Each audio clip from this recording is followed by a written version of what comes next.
శ్రీపాదరాజం శరణం ప్రపద్యే. 6వ అధ్యాయం. నరసావధానుల వృత్తాంతము. ఆ మరునాడు ఉదయమున జపధ్యానాదులు పూర్తి అయిన తదుపరి తిరుమలదాసు ఇట్లు చెప్పనారంభించెను. అయ్యా, శ్రీపాద శ్రీవల్లభుల వారు ఈ చరాచర సృష్టికంతటికినీ మూలము. వారు వటవృక్షము వంటివారు.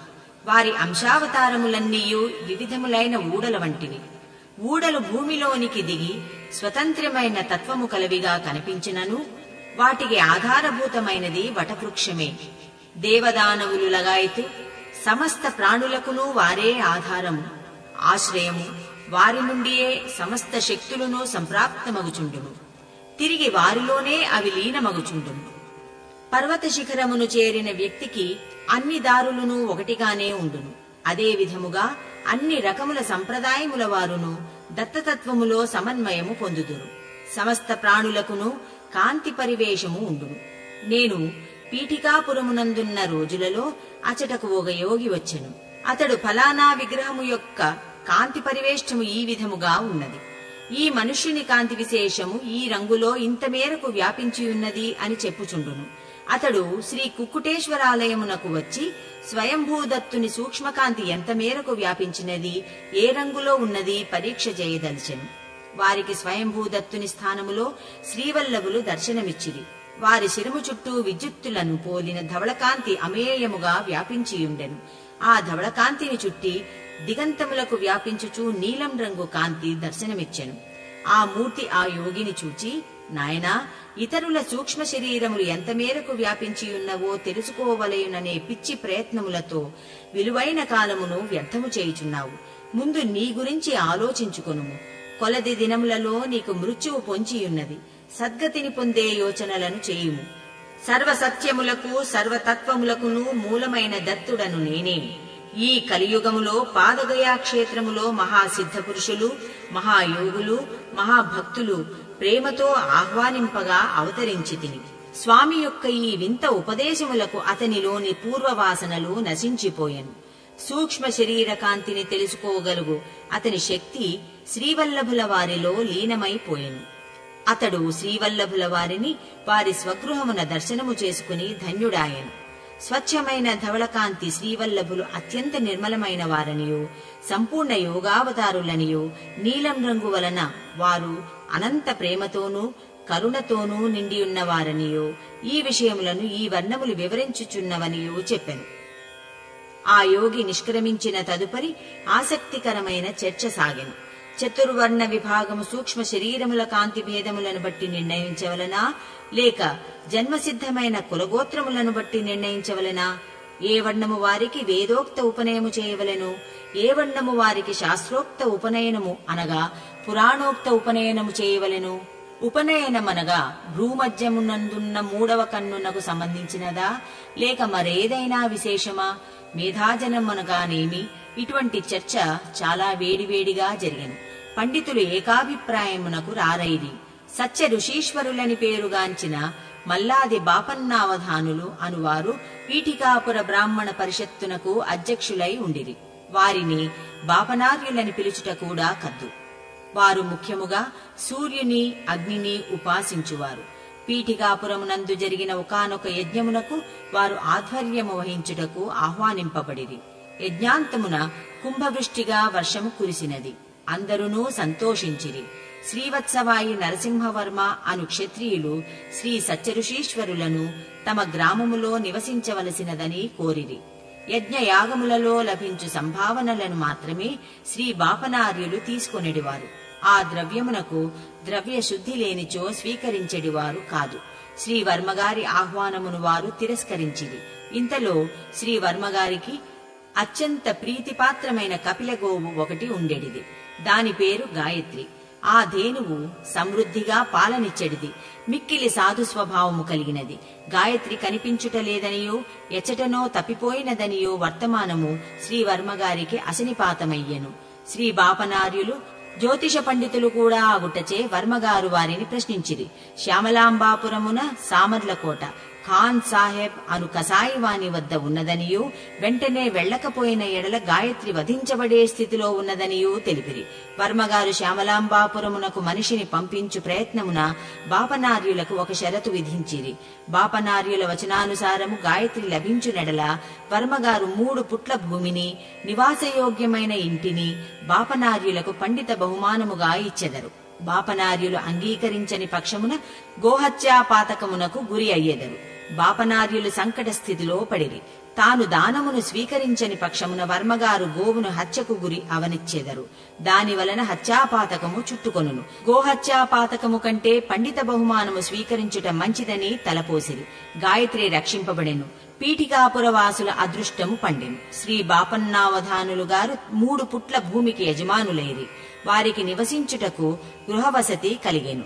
శ్రీ బాపనార్యులకు వెంకావధానులు అను కుమారుడును, సుమతి అను బాలికయు జన్మించెను. ఆమె జాతకమునందు సర్వవిధములైన శుభలక్షణములుండుట చేతను ఆమె నడుచునప్పుడు మహారాణిని తలపించు నడక వయ్యారములు ఉండుట చేతను సుమతీ మహారాణి అని నామకరణము చేసెను. శ్రీ బాపనార్యుల కీర్తి ప్రతిష్టలు అనతి కాలములోనే దశ దిశలా వ్యాపింపదొడగెను. గండికోట గృహనామమును కలిగిన అప్పల లక్ష్మీ నరసింహరాజ శర్మ అను భారద్వాజ గోత్రీకుడును, ఆపస్తంభ సూత్రుడును, వెలనాటి వైదిక శాఖకు చెందిన బాలకుడు పీఠికాపురమునకు వచ్చెను. వారి ఇంట కాలాగ్ని శమన దత్తుడను విగ్రహము కలదు. ఆ దత్తమూర్తి పూజా సమయమున స్పష్టముగా మాట్లాడుటయు ఆదేశములిచ్చుటయు జరుగుచుండును. చిన్నతనముననే అప్పలరాజు శర్మ తల్లిదండ్రులను పోగొట్టుకొనెను.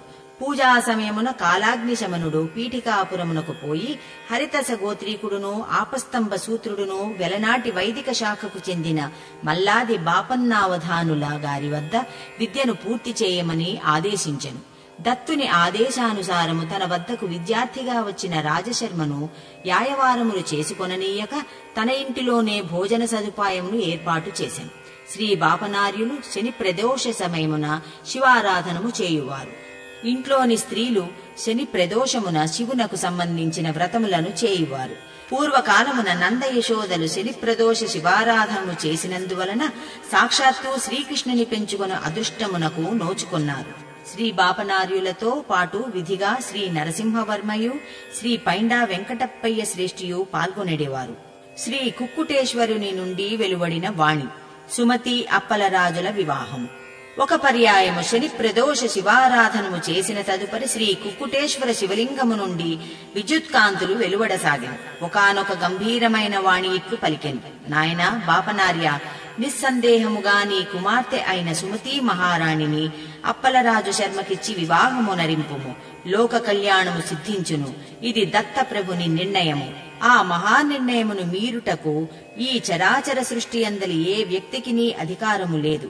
ఈ శ్రీవాణి వెంకటప్పయ్య శ్రేష్ఠికిని నరసింహవర్మకును కూడా వినిపించెను. అందరును ఆశ్చర్యచకితులైరి. గోదావరి మండలాంతర్గతమైన ఐనవిల్లి అను గ్రామమునందున్న రాజశర్మ యొక్క జ్ఞాతులకును బంధువులకును వర్తమానము పంపబడెను. వివాహము నిర్ణయమాయెను.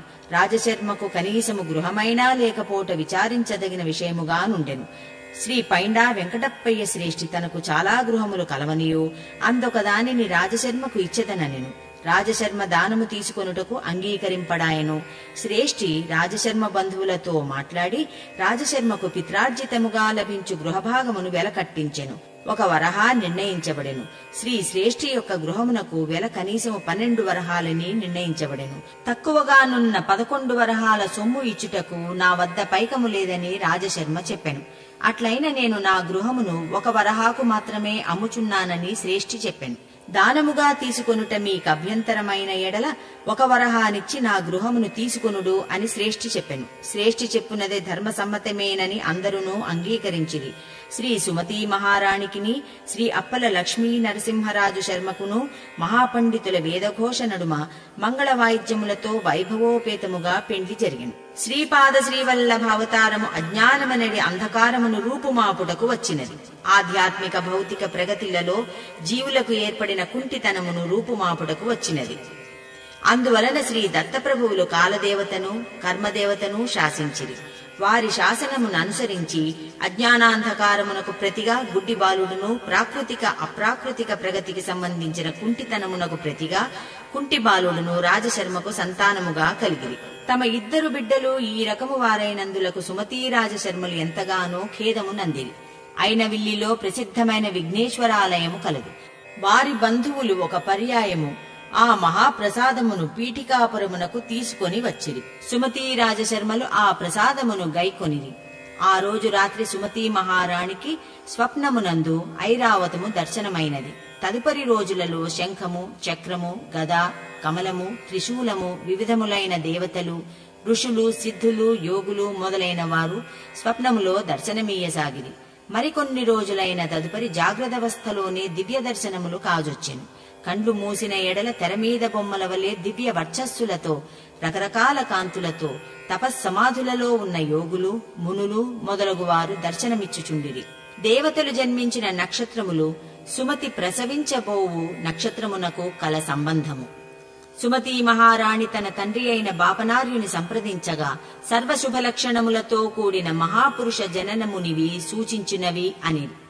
సుమతీ మహారాణికి మేనమామ అయిన శ్రీధర పండితులు ఇట్లనిరి: అమ్మా సుమతి, రవి యొక్క జన్మ నక్షత్రమైన విశాఖకును శ్రీరామావతారమునకును సంబంధము కలదు. కృత్తికా నక్షత్రము చంద్రుని జన్మ నక్షత్రము. దీనికిని శ్రీకృష్ణావతారమునకును సంబంధము కలదు. పూర్వాషాఢలో జన్మించిన అంగారకుని శ్రీలక్ష్మీ నరసింహావతారమునకును సంబంధము కలదు. శ్రవణం నక్షత్రంలో జన్మించిన బుధునకును బుద్ధావతారమునకును సంబంధము కలదు. పూర్వ ఫల్గుణీ నక్షత్రములో జన్మించిన గురువునకును విష్ణువంశకును సంబంధము కలదు. పుష్యమీ నక్షత్రములో జన్మించిన శుక్రునకు భార్గవరామునికిని సంబంధము కలదు. రేవతీ నక్షత్రములో జన్మించిన శనికిని కూర్మావతారమునకును సంబంధము కలదు. భరణీ నక్షత్రములో జన్మించిన రాహువునకును వరహావతారమునకును సంబంధము కలదు. ఆశ్లేష నక్షత్రములో జన్మించిన కేతువునకును మత్స్యావతారమునకును సంబంధము కలదు. నీవు నన్ను ప్రశ్నించిన సమయము దైవ రహస్యమునకు సంబంధించిన సమయము. కోటాను కోట్ల గ్రహములు, నక్షత్రములు, బ్రహ్మాండముల యొక్క స్థితిగతులను నిర్దేశించు దత్తప్రభువే జన్మించునా అని అనుమానముగానున్నదనెను.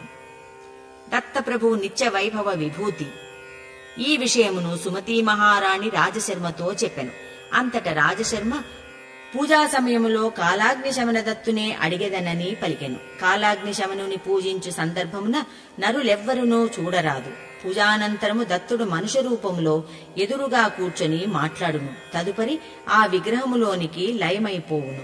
ఇది నిత్యమూ జరుగు వ్యవహారము. అల్ప విషయములను, స్వార్థపూరిత సమస్యలను దత్తునకు రాజశర్మ నివేదింపడు. పూజా సమయమున దత్తుడు ప్రసన్నుడుగా తోచెను. పూజానంతరము మనుష్య రూపములో ఎదురుగా కూర్చొనెను.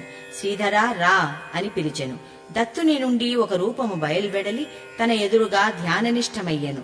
తిరిగి తన వ్రేలితో సైగ చేయుచు శ్రీధరా రా అని పిలిచెను. వెంటనే ఆ రూపము తనలో లీనమయ్యెను.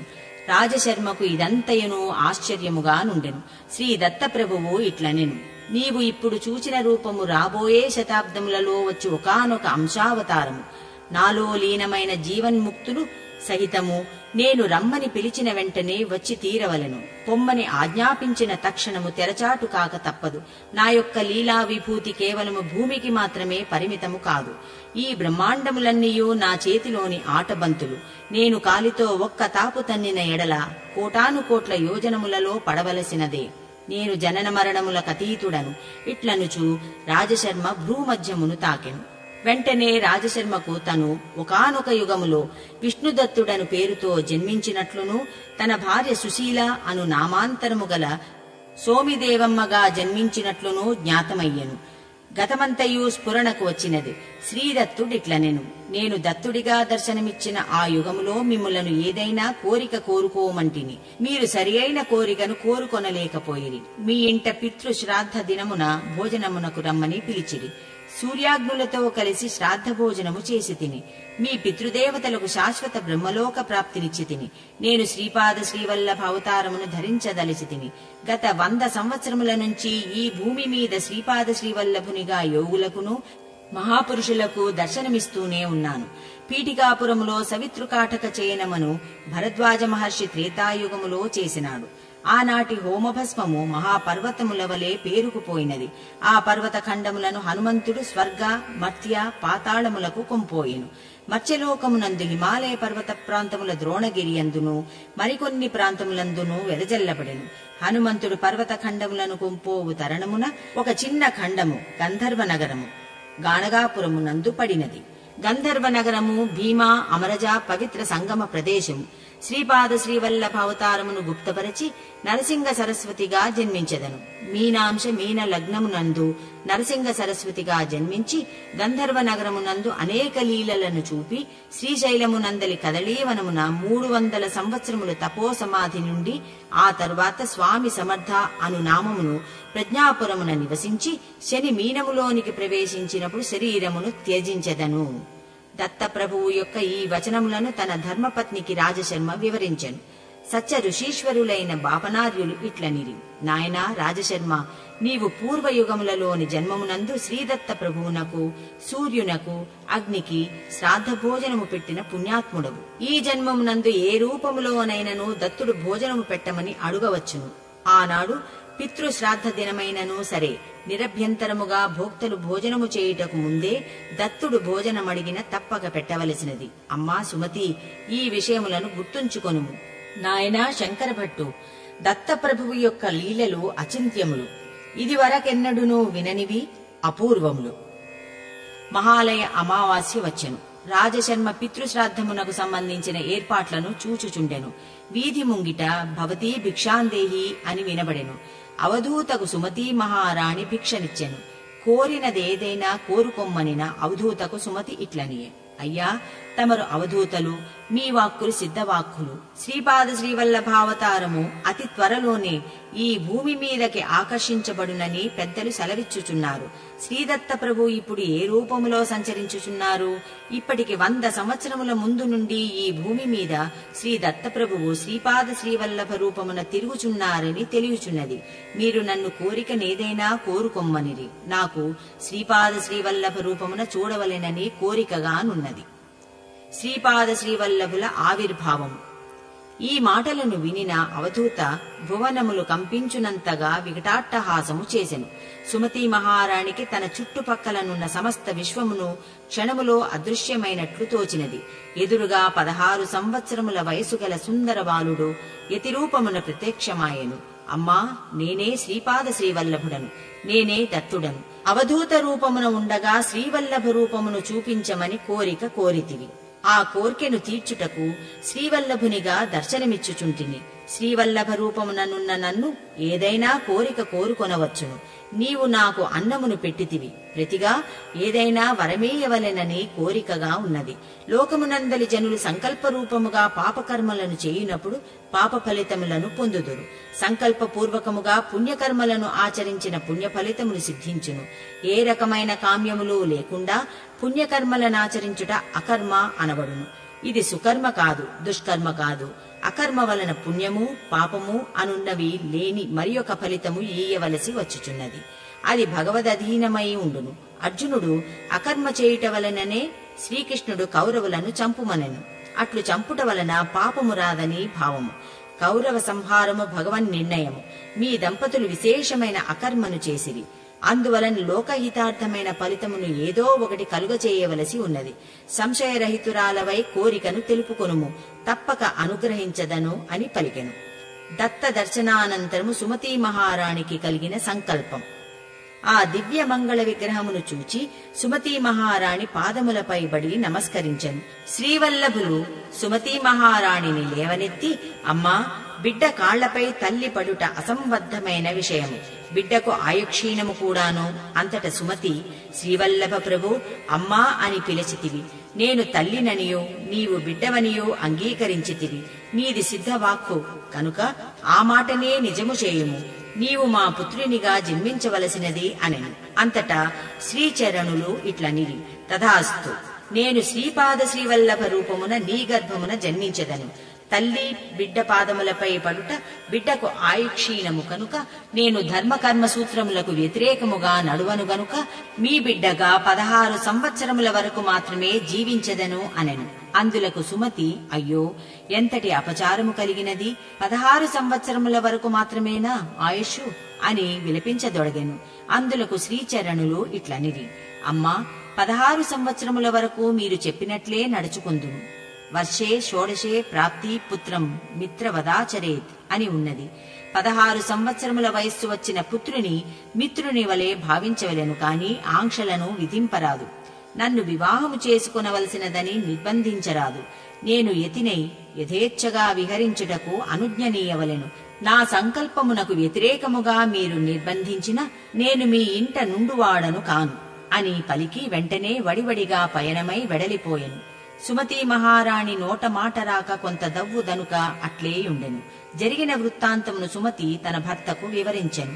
అంతట అప్పలరాజు, సుమతి విచారించకుము, శ్రీదత్తుడు ఈ ప్రకారముగా మన ఇంటికి భిక్షకు వచ్చునను విషయమును మీ నాయన సూచనప్రాయముగా ఇంతకు ముందే తెలిపియుండెను.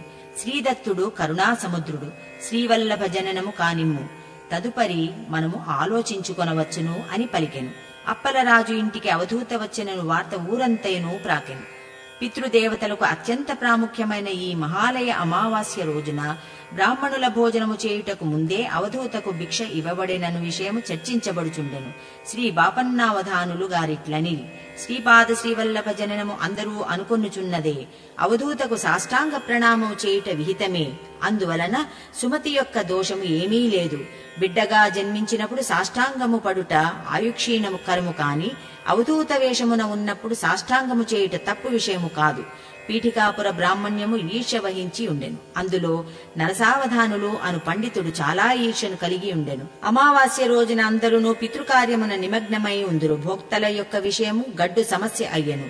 శ్రీ బాపనార్యులు మాత్రము అప్పలరాజు ఇంట ఎట్టి ఆటంకమును కలుగదని సెలవిచ్చెను. శ్రీరాజశర్మ కాలాగ్ని శమనుని ధ్యానమున నుండెను. ఇంతలో భోక్తలుగా నుండుటకు 3 అతిథులు వచ్చిరి. పితృకార్యము నిరాటంకముగా సాగిపోయెను. నాయనా శంకరభట్టు, ఆ రోజున వైశ్యులకు వేదోక్త ఉపనయనమునకు అధికారమున్నదా లేదా అను విషయము ప్రధాన చర్చనీయాంశమైనది. బ్రాహ్మణ పరిషత్తు సమావేశమైనది.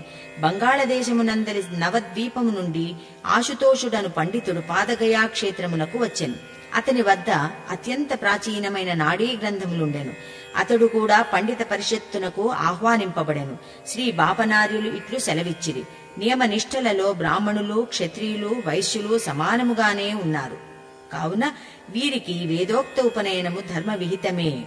తక్కుంగల వర్ణముల వారెవరైనా ఉపనయనము కోరిన ఎడల పురాణోక్తముగా చేయవచ్చును. జ్ఞానసిద్ధిని పొందుటకు కులము, లింగము, వయస్సు అనునవి ఆటంకములు కాదు. సిద్ధపురుషులలో వైశ్యమునులు కూడా కలరనియు, లాభాదుడను వైశ్య మహర్షి దత్తానుగ్రహము వలన సిద్ధుడయ్యననియు, లాభాద మహర్షి దయ ఉన్న ఎడల మానవుడు చేయు ప్రతి పనియందును లాభాదులు కలుగుననియు వక్కాణించెను. ఈ విధమైన నిర్ణయము నరసావధానులు అను పండితునికి బాధాకరమయ్యెను. నరసావధానులు పిడివాదము చేయుటలో నేర్పరి. అతనికి బగళాముఖీ దేవతా ఉపాసన కలదు. ఆ దేవతను అతడు ప్రతిరోజు అర్చించును. వాదమునకు ముందు అతడు తన ముఖమును ప్రక్షాళనము చేసుకొనును. ఆ తదుపరి బగళాముఖీ మంత్రమును చదువుకొనును. అతడు తదుపరి వాదమునకు దిగును. ఆ సమయమునందు అతనిని నిర్జించుట అసాధ్యము. శ్రీ బాపనార్యులు అనేక కోట్ల గాయత్రీ మంత్రమును జపించిన పుణ్యాత్ములు. వారిరువురును ఘర్షణోపేతమైన వాదములకు ఏనాడునూ దిగలేదు. నరసావధానులు ముఖ ప్రక్షాళనము చేసుకుని మంత్రమును జపించుకొనెను. శ్రీపాద శ్రీవల్లభులు బహు చిన్న వయస్సు నుండి మాతామహులతో అత్యంత సాన్నిహిత్యము కలవారు. అందువలన బ్రాహ్మణ పరిషత్తు సమావేశములప్పుడు కూడా తాతగారితో వచ్చుచుండును. ముద్దులకు ఆ పసిబాలుని ఎవరునూ ఆటంకపరచువారు కాదు.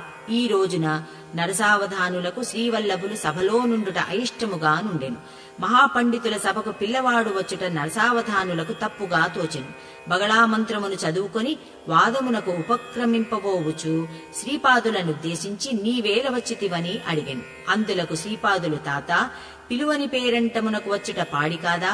నీవు నన్ను విధి విధానమున పిలిచిన కారణమున వచ్చితిని. నీవు పొమ్మనిన్న ఎడలా పోయెదను. నాకేమి, నేను స్వేచ్ఛాజీవిని, బాలకుడను అనెను. నరసావధానులు శ్రీపాదుల వారిని పొమ్మని గర్జించిరి. శ్రీరాజశర్మ తన కుమారుని తీసుకుని వెడలిపోయెను. వాదమునకు ఉపక్రమింపబోయిన నరసావధానులకు వాక్కు రాదాయెను. అతడు నోరెంత పెకిలించినను నోటమాట రాకపోయెను. ఇదంతయును గమనించుచున్న ఆశుతోషుడు సంబరముగా నవ్వెను. సభలో శ్రీ బాపనార్యుల మాట చెల్లెను. వైశ్యులకు వేదోక్త ఉపనయనము నిర్ణయింపబడెను. ఆశుతోషుని వద్దనున్న నాడీ గ్రంథముల గురించి చర్చ జరిగెను. నాడీ గ్రంథమునందు సాంద్ర సింధు వేదమునందు చెప్పబడిన గణితము ప్రకారమే శ్రీపాద శ్రీవల్లభుల జననము నిర్ణయింపబడవలనని సూచించబడెను. శ్రీపాదులు గణేశ చతుర్థి నాడు ఉషకాలములో సింహలగ్నమునందు చిత్తా నక్షత్రము తులారాశిలో జన్మించినట్లు నిర్ణయించబడినది. శ్రీపాదుల వారి గురించి చెప్పిన దానిలో వారు శ్రీ దత్తావతారులనియు చరణములయందు సర్వ శుభ లక్షణములు కలిగి ఉండుటచే శ్రీపాద శ్రీవల్లభ నామము సార్థక నామధేయమనియు వారి జన్మ కుండలిని ఎవరికినీ ఈయరాదనియు అది కాలవశమున త్రిపుర దేశమునందలి అక్షయ కుమారుడు అను జైన మతస్థుని వంశీకుల నుండి శ్రీ పీఠికాపురమునకు చేరుననియు అదంతయును దైవలీల ప్రకారము జరుగుననియు తెలుపబడెను. ఆశుతోషుడు శ్రీపాద వల్లభుల దర్శనమునకు వారి గృహమునకు పోయెను. శ్రీవల్లభులిట్లనిరి, ఆ రోజు చిత్తా నక్షత్రము, నా జన్మ నక్షత్రము నాడు ఎవరైనను నన్ను ఆరాధించిన నేను సంప్రీతుడనయ్యేదను. నీవు నిష్కల్మష భక్తితో వచ్చితివి కనుక అనుగ్రహించుచున్నాను. నీకేమి కావలయునో కోరుకొమ్మనెను. అంతట ఆశుతోషుడు, ప్రభూ, నరసావధానులు బగళాముఖి ఆరాధకులని తెలిసినది. వారినాశ్రయించి అంబికను దర్శింపవలనని తలంచితిని. నా కోరిక అడియాస అయ్యెను. వారి యందు అంబిక కినుక వహించినదని నేను గ్రహించితిని అనునంతలో శ్రీపాదులిట్లనిరి, అతడు ఆరాధించు అంబికను నేనే. నన్ను పొమ్మని చెప్పినంతనే అప్పటి వరకు నరసావధానులు సూక్ష్మ శరీరం అంటిపెట్టుకునియున్న అంబిక నాలో లీనమైనది. నేను సర్వదేవీ దేవతా స్వరూపుడను. అంబిక దర్శన భాగ్యమును పొందుము అని శ్రీ బగళాంబికగా దర్శనమిచ్చెను. సంతుష్టుడైన అశుతోషుడు శ్రీచరణుల ఆదేశము మేరకు పెనుచిలకోన పెంచలకోన నెల్లూరు జిల్లాలో అరణ్యమునందలి కణ్వ మహర్షి తపోభూమికి పయనమయ్యను. కణ్వ మహర్షికి సంబంధించిన వాజసనేయ శాఖలో మహారాష్ట్ర దేశమున తిరిగి అవతరించదనని తెలిపెను. తిరిగి నేను అవతరించినప్పుడు నిన్ను అనుగ్రహించెదను. నా ముఖ్య శిష్యులలో ఒకడుగా నీవుందువు. నా యొక్క అద్భుత లీలలను కనులారా గాంచెదవు. వెనువెంటనే ప్రయాణము కమ్మని హెచ్చరించెను. శ్రీపాద జన్మ సమయమున గోచరించిన అద్భుత దృశ్యములు. అంతట నేనిట్లంటిని, అయ్యా, శ్రీపాదుల లీలలను మరికొన్నింటిని మీరు కనులారా గాంచిన వానిని తెలిపి నన్ను ధన్యుల చేయుడు. అయ్యా శంకరభట్టు, నరసావధానులు గారికి బాపనార్యులపై కోపము వచ్చెను. ఏదో ఒక రీతిన అవమానింపదలచెను. తనకు బగళాముఖీ దేవత అనుగ్రహము లేకుండా పోవుటకు బాపనార్యులే కారణము అని అతడు తలపోసెను. ఏదో తాంత్రిక ప్రయోగమున బాపనార్యులు తన మంత్రసిద్ధిని హరించెనని ప్రచారము చేయసాగెను. నాడీ గ్రంథమునందలి శ్రీపాద శ్రీవల్లభ అవతారమును గూర్చిన వివరములు అతనిని మరింత బాధింపసాగెను. నాడీ గ్రంథములు విశ్వసనీయములు కావనియు మత్స్యభుక్కు అయిన బంగాళీ బ్రాహ్మణునకు బాపనార్యులు అన్నము పెట్టుట అనాచారమనియు వాదింపసాగెను. మనుష్యమాత్రుడు ఎవ్వడునూ పూర్ణబ్రహ్మము యొక్క అవతారము కాజాలడనియు పసిబాలుడైన శ్రీపాదుడు సర్వాంతర్యామిత్వము, సర్వజ్ఞత్వము, సర్వశక్తిత్వము కలిగిన దత్తప్రభువు కాజాలడనియు వాదించసాగెను. శ్రీపాదుల వారు అత్యంత పసిప్రాయము నుండియు ప్రణవమును ఉచ్చరించుటయు, ఉయ్యాలలో పసిబాలుడుగా ఉన్నప్పుడు కూడా సంస్కృత భాషలో శాస్త్ర ప్రసంగము చేయగలుగుటయు, వయస్సునకు తగని అసాధారణ ప్రజ్ఞాపాఠవములు ప్రదర్శించుట, వేద పండితుడైన ఏదైనా బ్రాహ్మణుడు అశరీరిగా ఉండి ఈ బాలుని శరీరమును ఆసరాగా చేసుకుని మాట్లాడుచుండెననియు ప్రచారము చేయదొడగెను. శ్రీ కుక్కుటేశ్వరాలయమునందరి స్వయంభూదత్తుడే నిజమైన వరప్రదాత అనియు బాలుని దత్త స్వరూపముగా భావించుట తప్పనియు ప్రచారము చేయదొడగెను. శ్రీపాద వల్లభులు జన్మించినప్పుడు 3 తలల నాగుపాము 18 రోజుల పాటు వారిని ఎక్కడ పరుండబెట్టినను పడగ పట్టుచుండెడిది. వారు మాతృగర్భము నుండి జ్యోతిస్వరూపముగా వెలువడిరి. పుట్టిన ఉత్తర క్షణముననే సుమతీ మహారాణి సొమ్మసిల్లిపోయెను. పురిటి గదిలో నుండి మంగళవాయిద్యములు వినబడుచుండెను. కొంతసేపటికి అదృశ్యవాణి ఒకటి పురిటి గది నుండి అందరునూ బయటకు పొమ్మని హెచ్చరించెను. శ్రీపాదుల వారి సన్నిధికి 4 వేదములు, 18 పురాణములు, మహాపురుషులు జ్యోతిస్వరూపులై ఏతెంచిరి. పవిత్ర వేదమంత్రములు బయటకు వినబడుచుండెను. కొంతకాలము గడిచిన తదుపరి నిశ్శబ్దం ఆవరించెను. అప్పుడు మాత్రమే పురిటి గదిలోనికి రాగలిగిరి. ఈ అద్భుత సంఘటనను బాపనార్యులకు కూడా అగమ్యగోచరముగాను అయోమయముగాను ఉండెను. శ్రీపాదుని బాల్య లీలలు. శ్రీపాదులు జన్మించి 1 సంవత్సరము పూర్తి కావచ్చుచుండెను. నెలల బాలుడిగా ఉన్నప్పుడు కూడా వారు తాతగారైన బాపనార్యులతో పండిత పరిషత్తు సమావేశములకు హాజరుగుచుండిరి. నరసావధానులు తన ఇంటిలో తోటకూరను పెంచుచుండేడివారు. వారి ఇంట నుండేడి తోటకూర అత్యంత రుచికరమైనదిగా ప్రతీతి. వారు ఎంత అరచి గీపెట్టినను ఎవ్వరికిని ఇచ్చడివారు కాదు. ఎవరి నుండి అయినను తనకు విశేష ప్రతిఫలము ఉన్నదని తోచిన ఎడల తోటకూరను ఇచ్చడివారు. శ్రీపాదులు తన తల్లిని తోటకూర వండి పెట్టమని కోరెను. అది కూడా నరసావధానులు గారింటి నుండి తెమ్మనెను. ఇది కష్టసాధ్యమైన విషయము. శ్రీచరణులు నెలల బాలుడిగా ఉన్నప్పుడు కూడా స్వేచ్ఛగా నడిచి వెళ్ళుటయు, శాస్త్ర ప్రసంగములను చేయుటయు, చిత్ర విచిత్రములైన లీలలను చేయుటయు జరుగుచుండెడిది.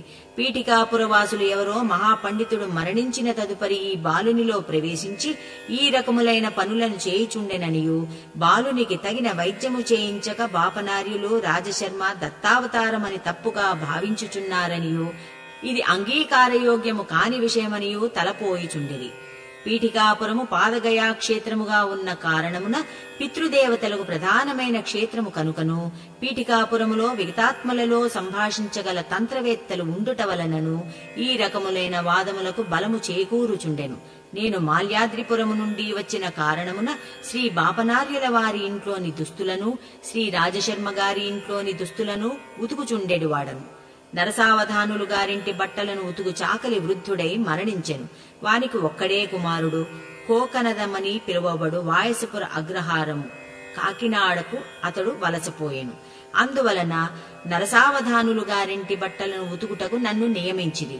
చిన్నతనము నుండి బాపనార్యుల కుటుంబముతో సాన్నిహిత్యము వలన నేను కొంత శుభేచ్ఛ కలిగిన వాడుగా మార్పు నొంది తిని నాలో ఆధ్యాత్మిక జ్యోతి వెలుగసాగెను. నరసావధానులు గారి బట్టలను నేను స్వయముగా ఉతకక నా పెద్ద కుమారుడైన రవిదాసును ఉతకమని చెప్పి తిని. ఏ రోజైనను నేను నరసావధానులు గారిని చూచిన ఎడల నా కడుపులో వికారము జనించి అన్నము కూడా తినలేని పరిస్థితికి వచ్చుచుంటిని. శుభేచ్ఛ కలిగిన కుటుంబంల వారి బట్టలను మాత్రమే ఉతకగలుగుచుంటిని. తిరుమలదాసుపై శ్రీపాదుల దివ్యానుగ్రహము. రవిదాసు నా పెద్ద కుమారుడు, మొదటి భార్య కొడుకు. నరసావధానులు గారి బట్టలను నేను ఉతకకుండా రవిదాసు చేత ఉతికించేవాడను. ఈ విషయము ఎట్లో నరసావధానులు గారికి తెలిసినది. వారు తమ బట్టలను నన్నే ఉతకమని శాసించిది. పెద్దల శాసనము శిరోధార్యము కదా. నేను శ్రీపాదుల నామస్మరణ చేయుచు వారి బట్టలను ఉతికి తిని రవిదాసు వాటిని వారి ఇంటికి తీసుకొని వెళ్ళెను. అదేమి విచిత్రమో కాని ఆ ఇంటిలోని వారికి ఎవ్వరికినీ ఏమీ కాలేదు. కాని నరసావధానులు గారికి మాత్రము నేను ఉతికిన బట్టలను ధరించినంతనే ఒళ్లంతయు తేళ్లు జరులు పాకినట్లుండెను. ఆయన శరీరము నిప్పుల మీద పెట్టినంత బాధ కలిగించుచుండెను. అది మామూలు వస్త్రముగా కాక అగ్ని వస్త్రముగా ఉండెను. నరసావధానులు నన్ను పిలిపించిరి. నేను ఏదియో క్షుద్ర విద్యలో మంత్రశక్తిని తమ వస్త్రములలోనికి ప్రవేశపెట్టెననియో, ఇటువంటి నీచమైన పనికి శిక్ష విధింపబడుననియో తెలియజేసిరి. న్యాయాధికారి వద్దకు ఫిర్యాదు తేబడెను. న్యాయాధికారి నన్ను నిర్దోషిగా తేల్చెను. నాయనా శంకరభట్టు, శ్రీపాదుల లీలలు అచింత్యములు. నేను న్యాయాధికారి వద్ద నుండి ఇంటికి వచ్చిన తరువాత కొంతసేపటికి శ్రీచరణులు 16 సంవత్సరముల నవయవ్వన రూపమున వచ్చిరి. శ్రీపాదులు పుట్టినప్పటి నుండి తనకు ఇష్టమొచ్చిన వయస్సులో భక్తులకు దర్శనమిచ్చుచుండిరి. శ్రీచరణుల లీలలలో ప్రత్యక్ష సంబంధము కలవారలకు ఇది అత్యంత సహజముగా తోచును. నేను సంభ్రమాశ్చర్యములతో, అయ్యా, మీరు ఉత్తమ బ్రాహ్మణ వంశమున జన్మించినవారు, రజకులు ఉండిపేటకు వచ్చుట ఉత్తమము కాదు అని అంటిని. దానికి శ్రీపాదులు, పోయి నరసావధానులు చాకలి మూట అంత పాపమును నెత్తిన పెట్టుకుని జీవనయాత్ర చేయుచున్న రజకుడు. నీవు బ్రహ్మజ్ఞానము కొరకు తపించే ఉత్తమ బ్రాహ్మణుడవు. నేను ఇక్కడకు వచ్చుట అసంగతము కాదు కదా అనిది. శ్రీచరణుల పాదములపై పడి నేను వెక్కి వెక్కి ఏడ్చితిని. శ్రీచరణులు అమృత దృష్టితో చూచుచూ నన్ను తమ దివ్యహస్తములతో లేవనెత్తిరి. వారి దివ్యహస్తములను నాపై నుంచిది. నా గత జన్మమంతయునూ గుర్తుకు వచ్చినది. నాలోని యోగశక్తులు చలనావస్థను పొందినవి. కుండలినీ శక్తి జాగృతమవసాగినది. శ్రీపాదులు నెమ్మదిగా అడుగులో అడుగు వేసుకునుచూ అంతర్ధానమైరి. శ్రీపాదులు తోటకూర వండి పెట్టమని తల్లిని మారాము పెట్టుచుండిరి. ఆ తోటకూర కూడా నరసావధానులు గారింటి నుండియే తేవలెను. ఇది అసంభవమైన విషయముగా కనపడసాగెను.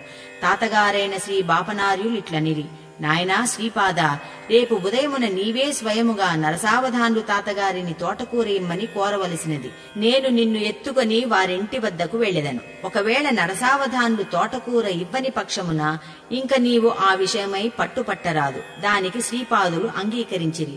ఉదయముననే తాతగారు శ్రీపాదుని ఎత్తుకుని నరసావధానులు ఇంటి వద్దకు వచ్చుచుండిరి. పెద్దలను గౌరవించవలెననియు వారి ఆశీస్సులను పిల్లలు కోరుకోవలేననియు బాపనార్యులు చెప్పిరి. శ్రీపాదులు వల్లెయనిరి. నరసావధానులు వీధి అరుగుపై ఉండెను. వారికి చాలా పొడవైన శిఖ ఉండెడిది. క్షురకుడు వచ్చి వారికి క్షురకర్మ చేయు ప్రయత్నములో నుండెను. తాతగారి భుజములపై ఎక్కి కూర్చున్న శ్రీపాదులు నరసావధానులు గారి వైపు చూచి చేతులు జోడించి నమస్కరించెను. ఈ హఠాత్ సంఘటనకు నరసావధానులు నివ్వెరపోయిరి. శ్రీపాదుల తీక్షణ దృష్టి నరసావధానుల వారి శిఖపై పడెను. అప్రయత్నముగా వారి శిఖ ఊడి కింద పడిపోయెను. శిఖ దానంతట అది ఎట్లు ఊడి పడిపోయినదో అర్థము కాక అయోమయ స్థితిలో నుండెను. అప్పుడు శ్రీచరణులు తన తాతగారితో, తాత, నరసన్న తాతకు అత్యంత ప్రియమైన శిఖ దానంతట అది ఊడిపోయెను. ఇప్పుడు నేను వారికి అత్యంత ప్రేమపాత్రమైన తోటకూర గురించి అడిగిన పక్షమున ఏమి బాగుండును? అసలే మహా దుఃఖములో ఉన్న నరసన్న తాతను ఇంకా ఎందుకు బాధ పెట్టవలెను? మనము మన ఇంటికి పోవుదము అనిది. ఆ తరువాత శ్రీపాదులు తనకు తోటకూర కావలెనని అడుగలేదు. శ్రీపాదులు తనకు నమస్కరించుటలో జరిగిన మోసము నరసావధానులకు తెలియవచ్చెను. అతడు ధ్యానములో కూర్చున్నప్పుడు తననే పోలిన వర్చస్వి అయిన ఒకానొక వ్యక్తి తనలో నుండి బయల్వెడలెను. నీవెవ్వరివి, ఎక్కడకు పోవుచున్నావని నరసావధానులు అతనిని అడిగెను. అంతట ఆ వర్చస్వి, నేను నీలో ఉన్న పుణ్య శరీరమును. నీవు ఇంతదాకా ఎన్నో మార్లు వేదములు పఠించితివి, స్వయంభూదత్తుని ఆరాధించితివి. సాక్షాత్తు ఆ దత్తుడే శ్రీవల్లభునిగా అవతరించినప్పుడు అవమానించితివి. నీకు నీ శిఖ మీదను తోటకూర మీదను ఉన్న ప్రేమాభిమానములలో లక్ష్యాంశమైనను శ్రీవల్లభుని యందు ఉన్న ఎడల జన్మ కడతేరి ఉండును. మోహము క్షయించుటయే మోక్షము. నీవు మోహపాశములచే బద్ధుడవై ఉన్నావు. నీకు అనతి కాలములో దరిద్ర దశ రాబోవుచున్నది. దానిని నివారించుటకు శ్రీపాదులు నీ నుండి శాకదానమును కోరిరి. వారు కోరినట్లు నీవు సమర్పించి ఉన్న ఎడల నీకు రాబోవు దారిద్ర్య దశ నిర్వీర్యము చేయబడుటయేగాక ఐశ్వర్యము కూడా అనుగ్రహింపబడి ఉండెడిది. నీవు చేజేతులారా అటువంటి అవకాశమును పోగొట్టుకున్నావు. అయినను శ్రీపాదులు కరుణాసముద్రులు. వారు ఈ అవతారమును గుప్తపరచి మరి ఒక అవతారమును ధరింపనున్నారు. నీవు ఆ సమయమున దరిద్ర బ్రాహ్మణుడిగా జన్మించెదవు. అప్పుడు కూడా నీవు నీ ఇంటిలో తోటకూరను పండించెదవు. సరి అయిన సమయము ఆసన్నమైనప్పుడు నీ పుణ్యరూపమైన నేను నీ శరీరములోనికి ప్రవేశించెదను. తదుపరి శ్రీచరణులు నీ ఇంటికి వచ్చి నీవు ప్రేమతో వండించి పెట్టిన తోటకూరను భుజించి నీకు ఐశ్వర్యమును ప్రసాదించెదరు. నేను మాత్రము ఇప్పుడు నిన్ను వదలి వెళ్లిపోవుచున్నాను. శ్రీపాదులు నాకు కాదు నమస్కరించినది, నీలోని పుణ్యస్వరూపమైన నన్ను తమలోనికి ప్రవేశించమని ఆనతి. శ్రీపాదుల చేత నమస్కరింపబడుట వలన నీలోని పుణ్యరూపమైన నన్ను పోగొట్టుకొన్నావు. ఇంక మిగిలినది నీలోని పాప పురుషుడు మాత్రమే అని పలికి అతనిలోని పుణ్యపురుషుడు శ్రీపాదుల వారిలో కలిసిపోయాను. ఇంక నరసావధానులు జీవన పరిస్థితులు క్షీణించసాగాను. అతని మాటలు లెక్క చేయువారు లేకపోయిరి. పూర్వము అతనిలో ఉన్న వర్చస్సు ఇప్పుడు మరుగాయెను. పిఠాపురం గ్రామములో విశూచి ప్రబలెను. అనేక మంది జనులు మరణించసాగిరి.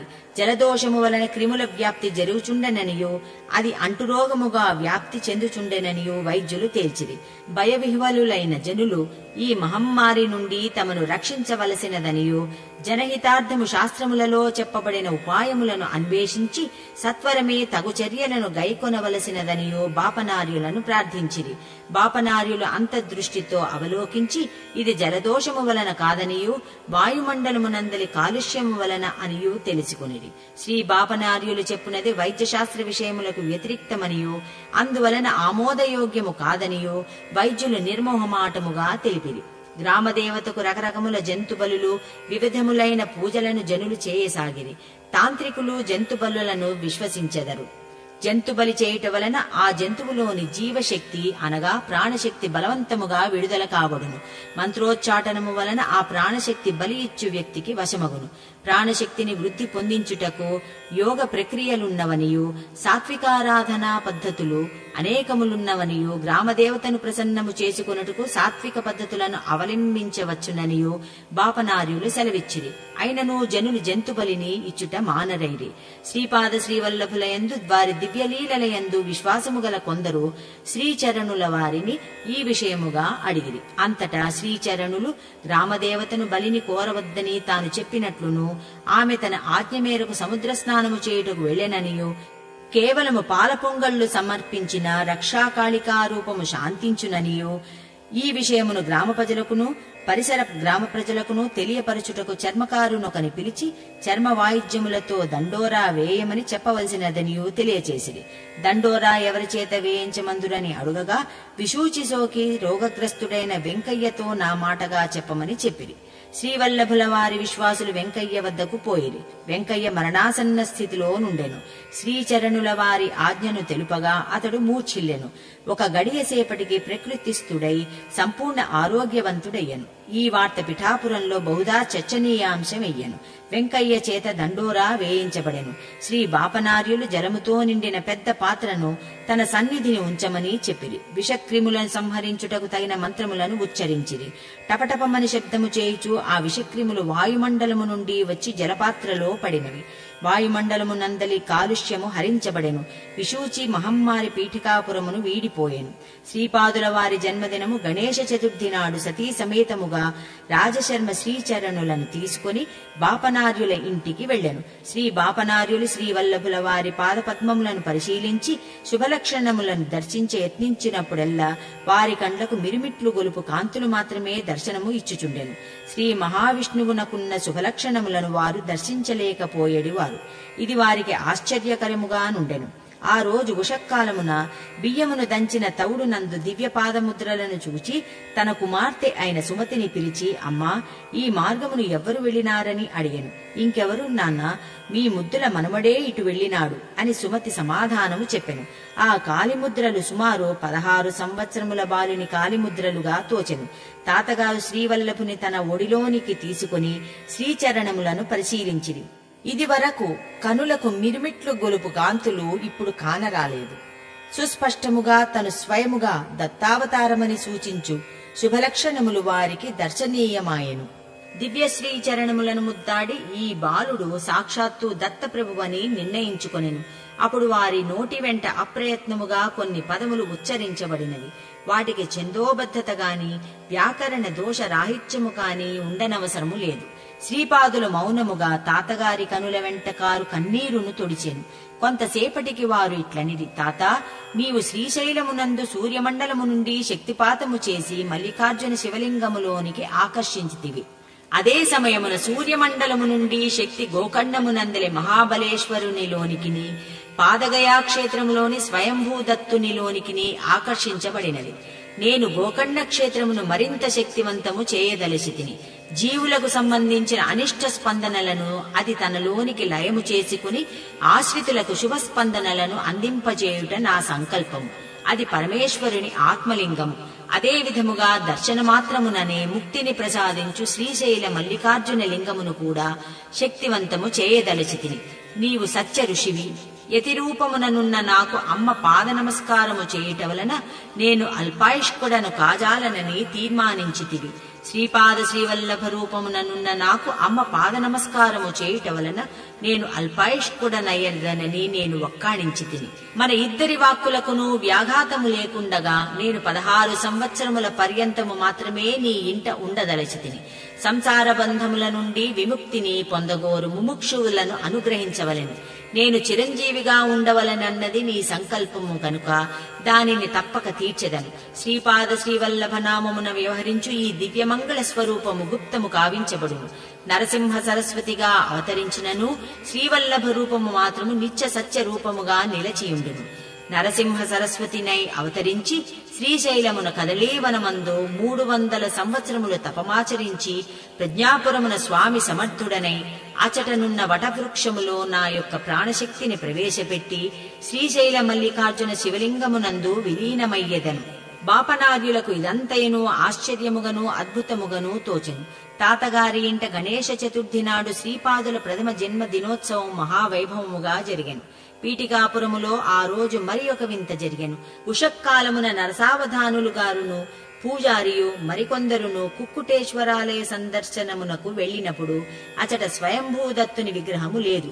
విగ్రహము మాయమైన విషయము ఊరంతైను దావానలము వలె వ్యాపించెను. నరసావధానులయందు ఈర్ష్య కలిగిన తాంత్రికుడకడు విగ్రహము మాయమగుట నరసావధానులు పని అనియు, నరసావధానులు క్షుద్ర విద్యలను ఉపాసించుచుండెననియు, అతడే ఈ విగ్రహమును మాయము చేసిననియు ప్రచారము చేయదొడగెను. అంతట పిఠాపుర బ్రాహ్మణ్యము నరసావధానులు ఇంటిని క్షుణ్ణముగా పరిశీలన చేయవలెనని తీర్మానించిరి.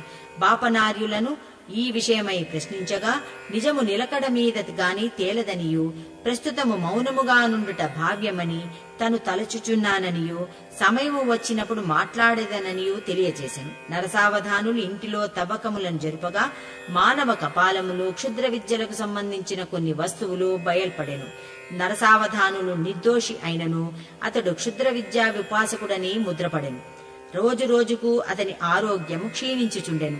అతని ఇంటిలో ఒక గొడ్డుమోతు ఆవు ఉండెను.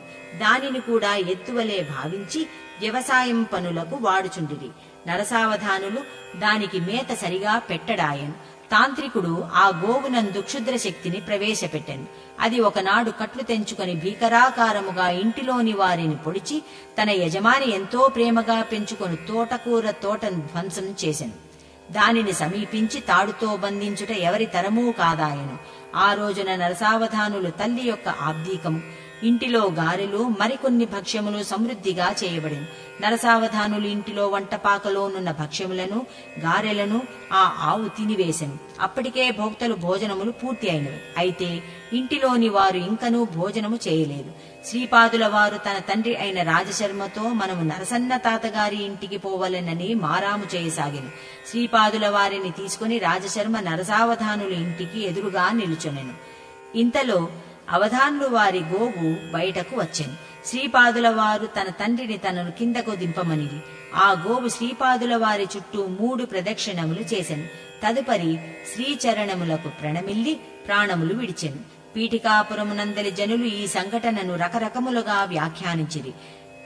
నరసావధానులు ఇంట చేయబడిన గారెలలో విషము పొరపాటున చేరినదనియో, భోక్తల అదృష్టము వలన వారు రక్షించబడిరనియో, అయితే గోవు మాత్రము విషప్రభావమున మరణించెననియో, నరసావధానులకు గోహత్యాపాతకము కూడా తగులుకొనెననియో వ్యాఖ్యానించసాగిరి. ఇటువంటి వ్యాఖ్యలు నరసావధానులకు చాలా బాధను కలిగించుచుండెను. గోవు శ్రీపాదునికి ప్రదక్షిణము చేసి మరణించుట వలన శ్రీచరణులు అసాధారణమైన దైవాంశ కలవారని చాలా మంది భావించసాగిరి. రాజశర్మకు కొంత ఆయుర్వేద వైద్యంలో ప్రవేశముండుట వలన నరసావధానులు కోరిక మేరకు రాజశర్మ అతనికి వైద్యము చేయుచుండెను. రాజశర్మ నరసావధానులు ఇంటికి పోవునప్పుడల్లా శ్రీపాదులు కూడా తన తండ్రితో వెళ్లిచుండెను. రాజశర్మ ఎంత గొప్ప వైద్యుడైనను నరసావధానులు ఆరోగ్యము కుదుటపడలేదు. సరిగదా మరింత క్షీణించెను. ఒక రోజున నరసావధానులు మరణించెను. పీఠికాపురములో వదంతులు, పుకార్లు, వక్రభాష్యములు, అసత్యమును సత్యముగాను సత్యమును అసత్యముగాను నిరూపించు ప్రయత్నములు మెండుగా ఉండెడివి. రాజశర్మ సదుద్దేశముతో వైద్యము చేసెను. అయితే అతని ప్రయత్నము సఫలము కాలేదు. జనన మరణములు దైవాధీనములు కదా. నరసావధానులు ఏదో ఒక తాంత్రికుని తంత్ర ప్రయోగమున మరణించెనని కొందరు తలపోసిరి. మరికొందరు నరసావధానుల వారి అందున్న ద్వేషము కొలది రాజశర్మ అతనికి సరి అయిన వైద్యము చేయలేదనియో, మరి ఒక వైద్యునిచే వైద్యము చేయించిన బ్రతికి ఉండెడి వారనియో తలపోసిరి. మరికొందరు శ్రీపాద శ్రీవల్లభులు దత్తావతారమని భావించుట అవివేకమనియో, ప్రతిరోజు శ్రీవల్లభులు నరసావధానుల ఇంటికి వెళుచున్నను మరణించుట అనివార్యమగుట వలన శ్రీపాదుడు కూడా సాధారణ బాలకుడే అనియో భావించిరి. విషప్రయోగమున గోవు మరణించుట వలన నరసావధానులు కూడా గోహత్యా మహాపాతకము వలన మరణించెననియో, ఆ ఇంటిలో మరికొన్ని శవములు శ్మశానమునకు చేరవలసి ఉండుననియో, గోహత్యా పాతక నివారణమునకు బ్రాహ్మణులకు భూరిదాన ధర్మములను చేయించవలెననియో, బంగారు గోప్రతిమను బ్రాహ్మణులకు దానమీయవలెననియో, ఒక మండలము మహాశాంతి హోమములు జరిపి ప్రతిరోజు ఆ మండల కాలమంతయును బ్రాహ్మణ సమారాధనము చేయవలెననియో తీర్మానించిరి. పైన చెప్పిన కార్యక్రమములను జరిపించుటకు నరసావధానులు యావదాస్తిని తెగనమ్మవలసి వచ్చును. ఇది కూడా కుటుంబ సభ్యులకు అశనిపాతము వంటి విషయం. నరసావధానులు శవమును దహనక్రియల కొరకు శ్మశానమునకు కొంపోవసాగిరి. రాజశర్మ, శ్రీపాదులు, బాపనార్యులు అందరును నరసావధానులు కుటుంబ సభ్యులను పరామర్శించిరి. నరసావధానుల భార్య శ్రీపాదుల వారి చేతులను పట్టుకుని, నాయనా, చిటికెడు పసుపు కుంకుమల కోసం ఎంత దూరమైనను పేరంటమునకు వెళ్లెడిదానను. నీవు దత్తుడవే అయినచో మీ నరసన్న తాతను బతికించుట సాధ్యమా అని విలపించెను. అమృత హృదయులైన శ్రీపాదులు తమ దివ్య హస్తములతో ఆమె కన్నీరును తుడిచి మౌనముగా నుండిరి. శవయాత్ర ప్రారంభమాయను.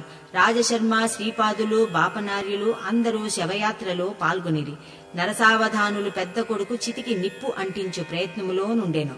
శ్రీపాదుల వారి కండ్ల నుండి 2 కన్నీటి బొట్లు రాలెను. మేఘగర్జన స్వరముతో శ్రీపాదులు ఇట్లనిరి, ఆహా, చచ్చిన తండ్రికి కొరివిపెట్టు కొడుకును చూచితిని గాని బ్రతికియున్న తండ్రికి కొరివిపెట్టు కొడుకును చూడలేదు.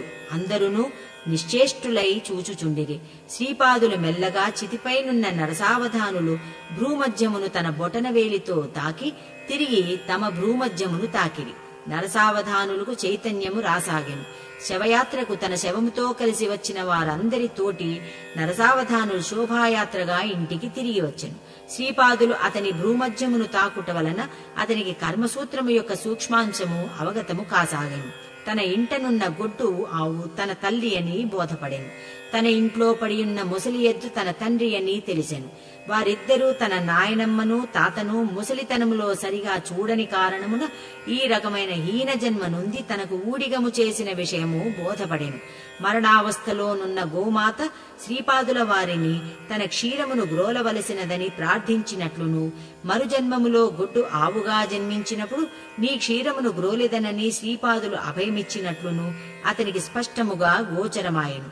తనకు తాంత్రిక ప్రయోగము చేసిన తాంత్రికుడు కొలది కాలములోనే మరణించినట్లును, మరుజన్మమున అతడు బ్రహ్మరాక్షసుడుగా కాగా సన్యాసి వేషముననున్న శ్రీచరణులు అతనిని అనుగ్రహించినట్లును సూక్ష్మలోక సంగతులను అతడు గ్రహించసాగిను.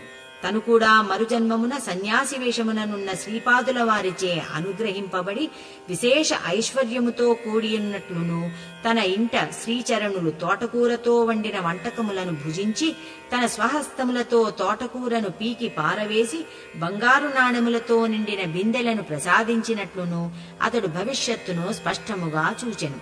శ్రీచరణుల లీలలు అనితర సాధ్యములు. ఈ లీలలతో పోల్చదగినవి వేరొకటి కానరావు. శ్రీవల్లభుల వారు నరసావధానులకి అతని భార్యకి చేసిన హితోపదేశమును, వారికి అనుగ్రహించిన విధానమును రేపు నీకు తెలియజేసెదను. ఈ రోజున మనము శ్రీపాద శ్రీవల్లభ స్మరణ చేయుచు కొంతదనుక భజన కార్యక్రమములలో గడిపెదముగాక. తన నామస్మరణ జరుగు చోట శ్రీచరణులు సూక్ష్మరూపమున సంచరించెదరు. ఇది అక్షర సత్యము. తిరుమలదాసు వంటి సద్భక్తునితో సాంగత్యము లభించినందులకు నేను అమందానందముతో పరవశించి తిని. శ్రీపాద శ్రీవల్లభులకు జయము జయము.